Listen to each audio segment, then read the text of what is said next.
Welcome to விருதை சமையல். ஹாய்ப்பா, இன்றைக்கி டேஸ்டியான சிக்கன் கட்லெட் பண்ணுறதுக்கு ஒரு 1/4 கிலோ எலும்பில்லாத கறியை குக்கரில் போட்டு வேக வச்சுக்கிறேன். அதில் தண்ணியே இல்லாமல் மிக்சியில் போட்டு அரைச்சிக்கிறோம். ஒரு அடுப்பில் கடாய் வச்சுட்டு எண்ணெய் லேசாக கொஞ்சமாக கம்மியாக ஊற்றி அதில் சோம்பு போட்டு தாளிச்சிக்கலாம். கருவேப்பிலையும் போட்டு தாளிச்சிட்டு ஒரே ஒரு பல்லாரி வெங்காயத்தை நல்லா பொடியாக நறுக்கி வச்சுருக்கேன். வெங்காயமும் பச்சை மிளகாவும் அதில் ஒரே ஒரு பச்சை மிளகாய் போட்டிருக்கு. வெங்காயம் பச்சை மிளகாய் போட்டு நல்லா வதக்கிக்கோங்க. இதுக்கு எண்ணெய் ரொம்ப வேண்டாம் வதக்கிறதுக்கு. நல்லா சுருள வதங்கிட்டு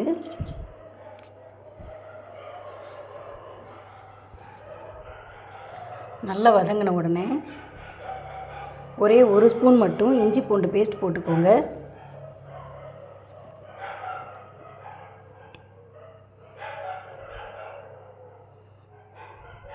எதுலேயுமே ஈரப்பசை இல்லாத அளவுக்கு இப்போ இஞ்சி பூண்டு பேஸ்ட் போட்ட உடனேவும் அந்த வெங்காயமும் அந்த சட்டியில் ஒட்டும். அதனால் அப்போ எண்ணெய் பசையும் இருக்காது, ஈரப்பசையும் இருக்காது. இப்போ இதுக்கு அந்த கறியை மசிச்சு வச்சது, ப்ரெட் க்ரம்ஸு, கடலை மாவு, ஒரு உருளைக்கிழங்கு வேக வச்சு எடுத்து வச்சுருக்கேன், உரித்து வச்சுருக்கேன். இப்போ ஒவ்வொன்றா சேர்க்க ஆரம்பிக்கலாம்.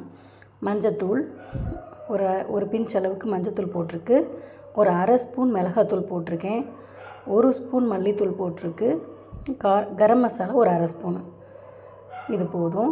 இதை நல்லா பிரட்டி விட்டுக்கோங்க. அந்த மசாலா ஸ்மெல் போகிற வரைக்கும் நல்லா பிரட்டி விட்டுக்கோங்க. ஒரு 5 நிமிஷம் பிரட்டி விட்டுக்கோங்க. நல்லா பிரட்டி விட்டுட்டு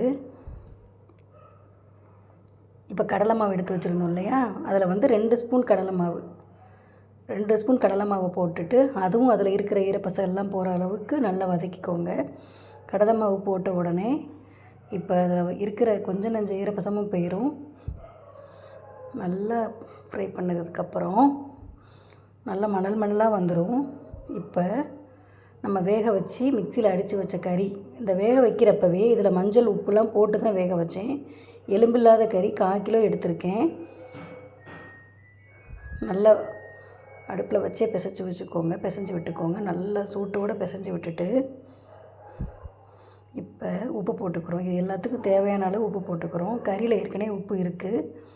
இந்த மசாலாவுக்கு தேவையான அளவு மட்டும் உப்பு போட்டுட்டு நல்லா கிண்டி விட்டுக்கோங்க. ஒட்ட ஆரம்பிச்சிடும் அடுப்பில். ஒரு உருளைக்கிழங்க நல்லா மசிச்சு வச்சுருக்கேன், இல்லைன்னா சீவி கூட போட்டுக்கோங்க. நான் நல்லா மசிச்சு வச்சுருக்கேன். இதை நல்லா போட்டுட்டு அடுப்பில் தான் வைக்கணும்னு அவசியம் இல்லை, நம்ம கீழே வச்சு கூட நல்லா கிண்டிக்கலாம். நமக்கு தூதாகிற வரைக்கும் நல்லா அடுப்பில் அந்த சூட்டோடையே கிண்டி விட்டுட்டு அடுப்பை ஆஃப் பண்ணிட்டேன்.